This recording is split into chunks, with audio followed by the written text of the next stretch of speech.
New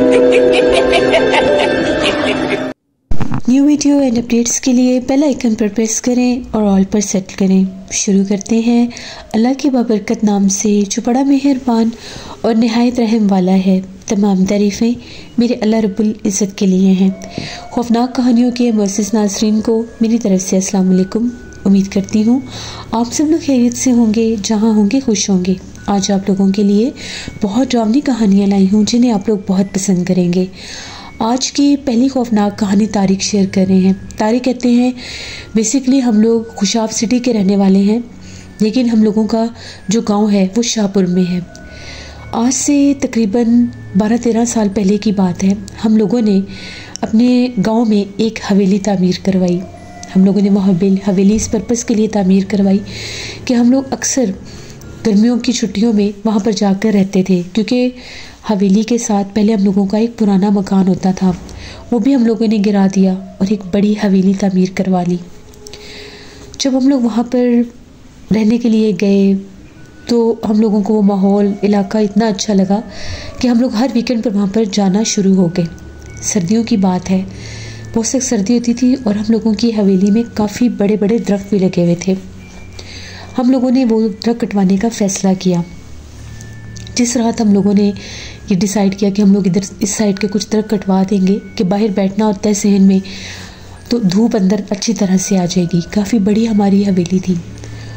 उसी रात की बात है, हम लोग सोए हुए थे। मेरा जो कमरा था वो उसी साइड पर था, बरामदे में, जिस तरफ वो दरख्त थे। रात तकरीबन 12-12:30 बजे का टाइम होगा। सर्दी भी बहुत ज़्यादा थी। तो मैं एकदम से सोने लगा तो मुझे बाहर से ऐसी आवाज़ें आ रही थी जैसे कोई बातें कर रहा है, जैसे कोई लोग हैं, मर्द और औरतें मिक्स हैं और वो बाहर बातें कर रहे हैं। मुझे बड़ा तज्जुब हुआ कि घर वाले तो सारे अंदर हैं, फिर ये बाहर बातें कौन कर रहा है। एकदम से मुझे वहम हुआ। हम लोगों के मुलाजिम भी थे, लेकिन मुलाजिम जो है वो रात के वक्त अपने उनके सर्वेंट क्वार्टर था वो उस तरफ चले जाया करते थे। इस तरफ तो किसी का आना जाना भी नहीं था। मुझे थोड़ा सा वहम हुआ। मैं उठा और मैंने अपने कमरे का दरवाज़ा खोलकर बाहर झांक कर देखा। जैसे मैं अभी जाली वाले दरवाजे में से देख रहा था, मुझे कुछ भी बाहर दिखाई नहीं दे रहा था, लेकिन बोलने की आवाज़ें मुसलसल आ रही थीं। मैं दरवाज़ा खोलकर बाहर निकला, बरामदे की लाइट जलाई। दूर दूर तक सन्नाटा और बिल्कुल खामोशी थी, यानी कोई दिखाई नहीं दे रहा था। अभी 1 मिनट पहले मुझे बोलने की आवाज़ें आ रही थी, बाहर निकला तो बिल्कुल खामोशी हो गई।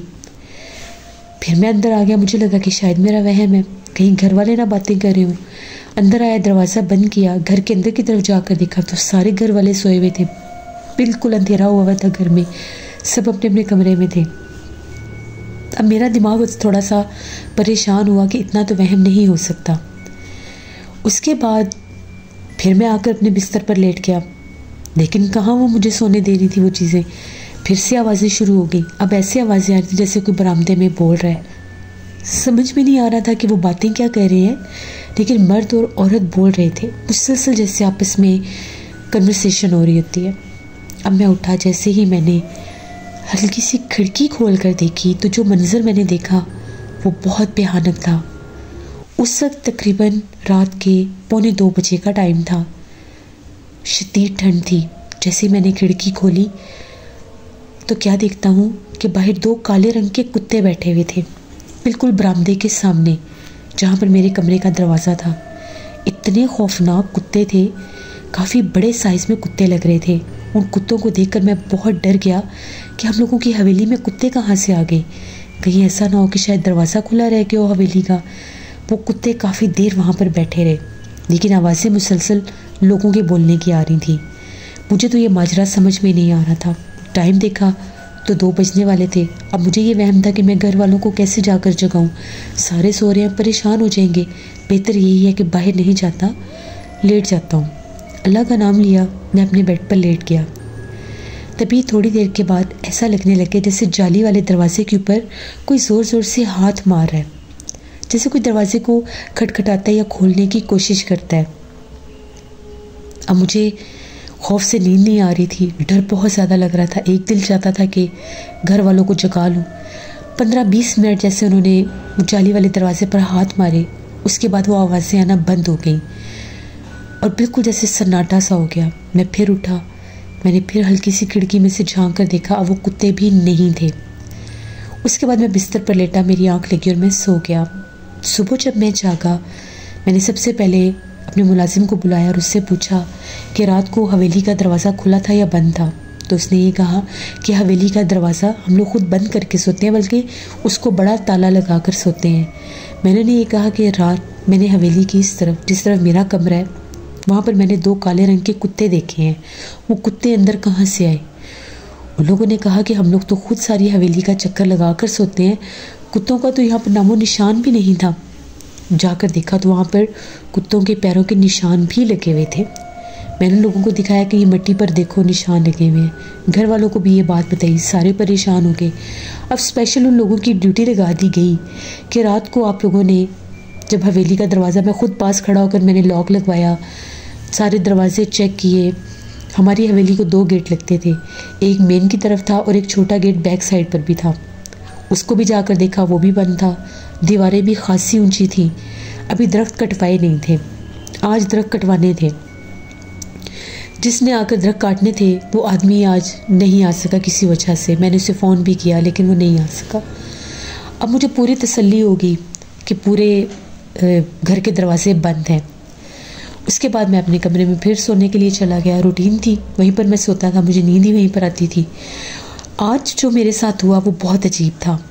मैं अभी थोड़ी देर पहले टीवी देख रहा था, एकदम से मुझे ऐसा महसूस हुआ कि जिस तरह से मेरा जो दरवाज़ा है, यानी बाहर की तरफ बरामदे की तरफ दरवाज़ा है, उस दरवाजे को, उसके लॉक को किसी ने 2 से 3 बार खोलने की कोशिश की है।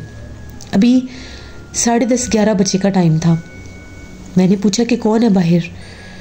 अब मैं इस तरफ से नहीं गया, मैं घर की तरफ से गया कि मैं उधर से जाकर देखता हूँ। मैं वहाँ से निकला, मैंने अपने एक मुलाजिम को साथ लिया।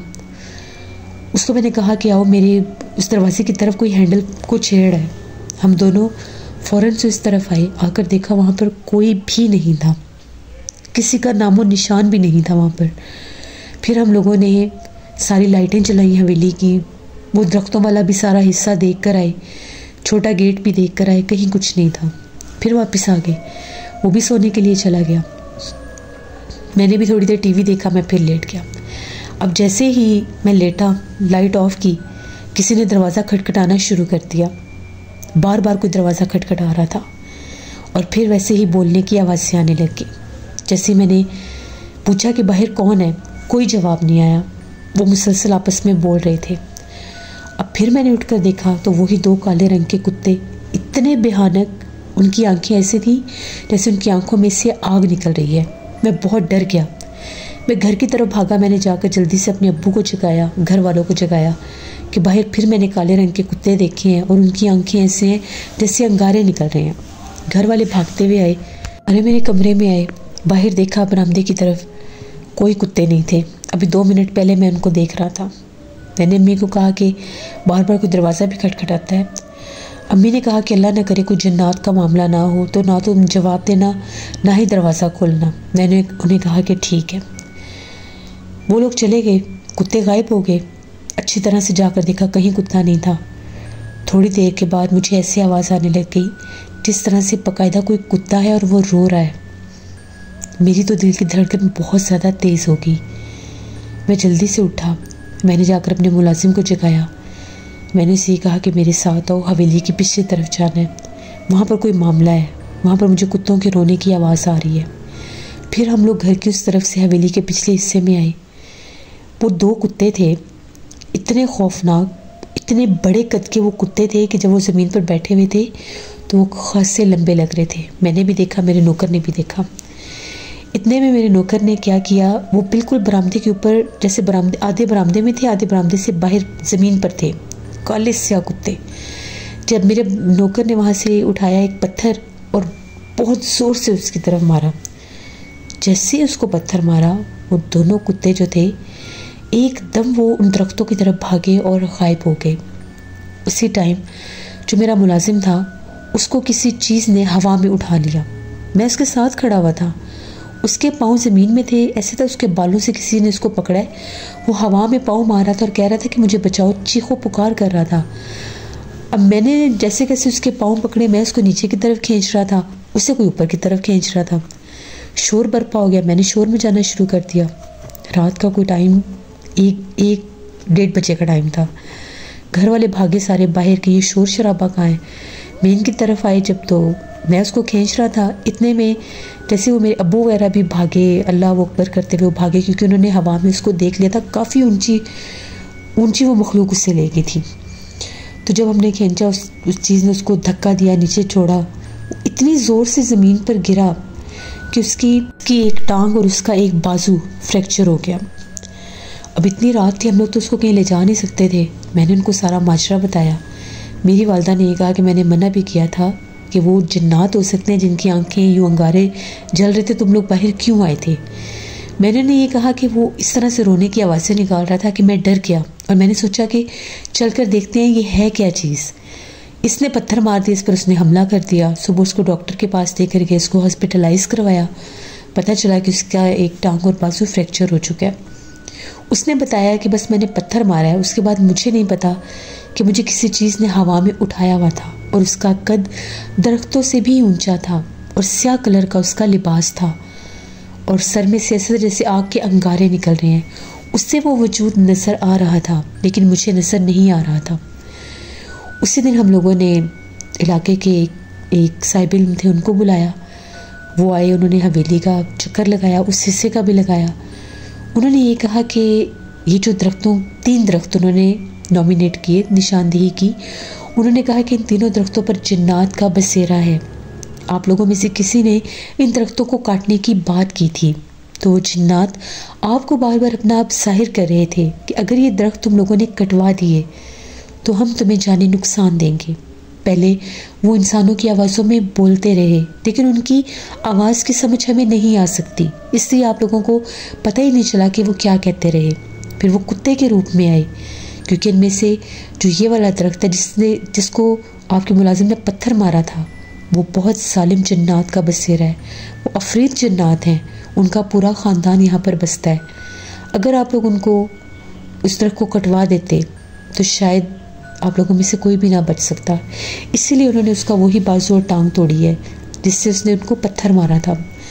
अब आप लोग इनसे माफ़ी मांगे और कहें कि हम इन दरख्तों को नहीं कटवाएंगे, तभी ये जिन्नात आपकी जान छोड़ेंगे। फिर हमने ऐसे ही किया, उन बुज़ुर्गों के सामने ही उस माफ़ी मांगी, क्योंकि मैं ही नाम लेता था कि दरख्त कटवाने हैं। मैंने उस तरफ बैठना होता था, मेरे दोस्त भी आते थे पिछले गेट की तरफ से अक्सर, तो हम लोग वहाँ पर बैठते थे। तो छाँव उस तरफ बहुत ज़्यादा होती थी दरख्तों की साए की वजह से। फिर मैंने बाकायदा माफ़ी मांगी। उसके बाद उस कमरे में सोते हुए मुझे डर लगता था, फिर भी मैंने 2-3 दिन के बाद वहाँ पर सोने की कोशिश की। रात भर मुझे ऐसा महसूस होता था कि बाहर सरगोशियाँ होती हैं। इसके अलावा मैंने वहाँ पर सफ़ेद लिबास में किसी को चलते फिरते भी देखा। उनका बहुत बड़ा कद था। एक मर्द को देखा था मैंने, वो दरख्तों की तरफ से आया, बहुत तेज़ी से जैसे सामने से गुजर गया। शाम का वक्त था, मेरे कमरे का दरवाज़ा खुला हुआ था। मैं मगरिब के बाद कमरे का दरवाज़ा बंद करता था, क्योंकि उसी बरामदे में मैंने कुर्सी और टेबल लगवाया हुआ था जहाँ पर मैं बैठता था। फिर मुझे वहाँ से बैठने से भी डर लगने लग गया। उसके बाद मेरी अम्मी कहती हैं कि एक दफ़ा शाम का वक्त था, मगरिब के बाद की बात है, मैं उस दिन घर से बाहर था। मेरे कुछ मेहमान आए हुए थे, मैं उनके साथ शहर गया हुआ था। तो जब वापस आया तो मेरी अम्मी बताती हैं कि हम लोग कुछ सूखी लकड़ियाँ हम लोगों की थी, वो पिछले साइड पर रखी होती थी। तो जैसे ही हम लोगों की जो मुलाजमा थी वो उस तरह से वो लकड़ी उठाने के लिए गई, तो वो डर के भाग गई। उसने ये कहा कि मैंने दरख्तों की तरफ एक सजी सवरी नई नवेली दुल्हन को जाते देखा है। वो बिल्कुल दरख्तों के पास जा रही थी, बहुत कदावर थी वो। फिर हम लोग इतना डरने लगे कि हम लोग उन दरख्तों की तरफ जाते ही नहीं थे। उन दरख्तों से रात रात भर आवाज़ें गूंजती थीं, बातें करने की आवाज़ें, हंसने की आवाज़ें। कभी कभार वहाँ से एक ऐसी आवाज़ आती थी जिस तरह से कोई बूढ़ा मर्द है, पता नहीं वो कुछ बोलता है या कुछ ऐसी उसकी आवाज़ें गूंजती थी। हम लोग बहुत डरने लग गए। मैंने वो कमरा भी छोड़ दिया। हम लोग उस हवेली के हिस्से में नहीं जाते थे, इतना डर लगता था। वहाँ पर बहुत ज़्यादा जिन्नात थे। हम लोग आज भी अल्लाह का शुक्र अदा करते हैं कि हमने उन दरख्तों को नहीं कटवाया। इसी तरह से तकरीबन 8-9 साल गुजर गए। उसके बाद मेरी शादी जब हुई तो मैं अक्सर अपने उस कमरे में भी जाने आने लग गया। उसके बाद पता नहीं उन जिन्नात ने हमें डराना छोड़ दिया, क्योंकि हमने उनको दोबारा से तंग नहीं किया, उनकी वो जगह छोड़ दी। अभी भी उनका बसेरा वहीं पर है, लेकिन अब वो हमें तंग नहीं करते, अब उनकी आवाज़ें नहीं आती बिल्कुल भी। लेकिन हम लोग आज भी हवेली के उस हिस्से में नहीं जाते। ये मेरी एक कहानी थी मेरे अपने घर की, जो मैंने आपके साथ शेयर की। बहुत शुक्रिया तारिक आपका। जिससे ये बात बिल्कुल ठीक है, जिन दरख्तों के ऊपर जिन्नात का बसेरा होता है, अगर उनको जाने अनजाने में इंसान कटवा देते हैं तो फिर वो जिन्नात उनको बहुत नुकसान देते हैं। हमेशा अल्लाह से रहम मांगना चाहिए। अपना फीडबैक मुझे ज़रूर दें। आप लोगों को आज की खौफनाक कहानी कैसी लगी? आप लोग भी अपनी खौफनाक कहानी शेयर कर सकते हैं डिस्क्रिप्शन बॉक्स में दिए गए ईमेल आईडी nushinvi57@gmail.com पर। इसके अलावा आप लोग मुझे कमेंट बॉक्स में भी स्टोरी शेयर कर सकते हैं। हॉरर स्टोरीज उर्दू पर भी मैं स्टोरी ऑन एयर कर रही हूँ, उसको भी विज़िट करें एंड सब्सक्राइब करें। अपना बहुत सा ख्याल रखिएगा। अपनी ढेरों दुआओं में मुझे, मेरी फैमिली, मेरे पूरे पाकिस्तान को याद रखिएगा। Thank you for listening my stories. Stay blessed. Allah Nigeban.